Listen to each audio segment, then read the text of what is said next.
So I first became aware of Call Me By Your Name when it was getting a bit of an Oscar hype in sort of 2017, and I didn't see it until sort of later in the next year after the Oscars. And when I first watched it, I thought it was okay. I wasn't really blown away at all. And then I came back to it a couple months later and watched it again. I was like, oh, actually, now I've sort of read up a little about it, about the sort of the direction of it, the pacing of it. I kind of got it a little bit more, so I saw it twice by this point. So just over a year ago, I read the book for the first time before sort of the pandemic, and I absolutely flew through it. It was so quick and so easy to read. The writing is brilliant. Like, it's just, you can just picture it so well, and it just flies by. It's approximately 245 pages, give or take, but you can just absolutely fly through it. I mean, the pages aren't, the font's a good sort of size, but it was just so easy to read. But I've never read any of Andre Aciman's work before, but I really enjoyed this style of writing. I know he's done a sequel as well to Call Me By Your Name, which I'd be intrigued to see, but I think this wraps it up perfectly. So after reading the book, I then went back and watched the film for the third time, and my perception of it completely changed. I thought the book sort of brought out a lot of details that you don't get to see in the film, or unspoken, but what is happening inside, especially like Elio's sort of character, so that was interesting. So anyway, let's get on with the comparison between the book and the film. There were definitely moments within the book that I thought were exactly like the film in a good way. They sort of really envisaged it and directed it in a way that was exactly like the book, and you could sort of see that they've studied this and put their own sort of spin on it, but you could really picture it, and I was really surprised how accurate that adaptation was. I will be honest and say that this book is definitely a lot more explicit than the film. It goes into a lot more detail because it's all from Elio's perspective, so there's a lot more internal sort of monologue going on there. His sort of his wants and desires, shall we say, of Oliver are interesting at times, definitely. Ultimately, that all adds to the character, and that's something I don't think the film is able to translate as well. Maybe a voiceover or something like that would have been a bit more interesting, or little diary entries, voice entry from the character would have been interesting to see in the film, because I think it's such a crucial part in the book, being in a first person perspective. I would like to have seen that element within the film a little bit more.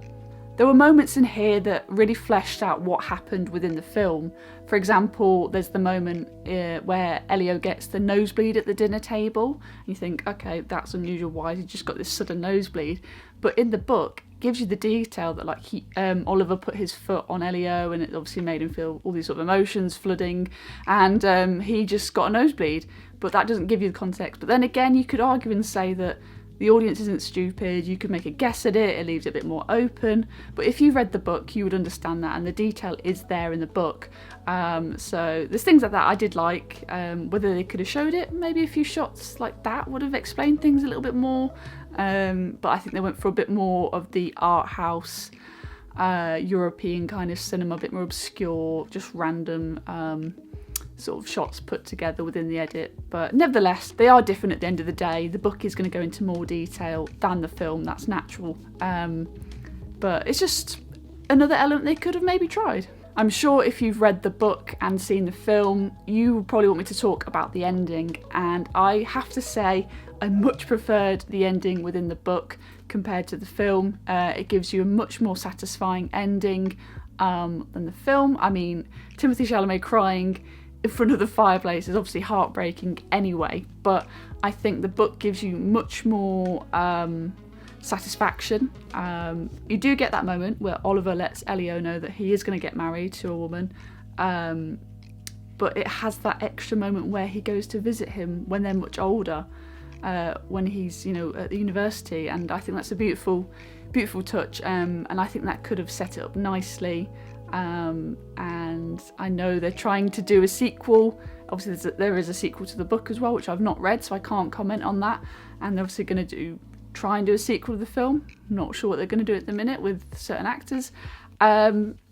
But it'd be interesting to see. But I think if they included the ending within the film, I think that would have wrapped it up much more, you know, as a whole. And I don't think you would have needed to even mention a sequel. I don't think it needs a sequel at all. But I think a lot more people would have been satisfied with the ending, and this would even be a conversation about having a second film. Because the book is so short, it's something that I want to return to again, like already, and it's only a very short amount of pages, 245, and I could just pick it up and read it now. Like, it's so quick and so easy, and I really enjoyed it. It'd be a perfect sort of summer read if you're looking for something quite quick and easy.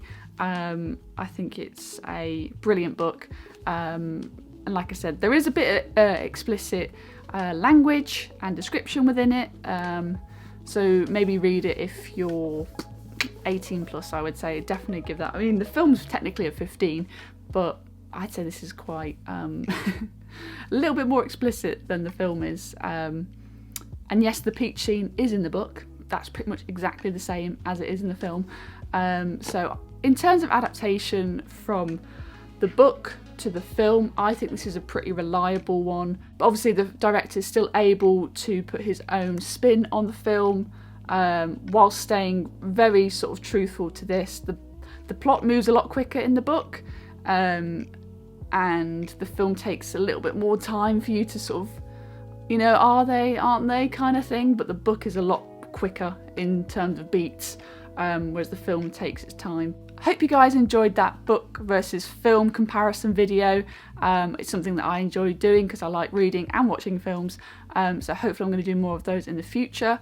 If you've seen Call Me By Your Name or read Call Me By Your Name, let me know in the comments what you thought from the sort of adaptation side. Which one did you prefer? Are you looking forward to the sequel? Have you read the sequel? Let me know in the comments, and I'll be intrigued to see what you guys say. Thank you very much for joining me this week, and I'll see you very soon for another popcorn chat.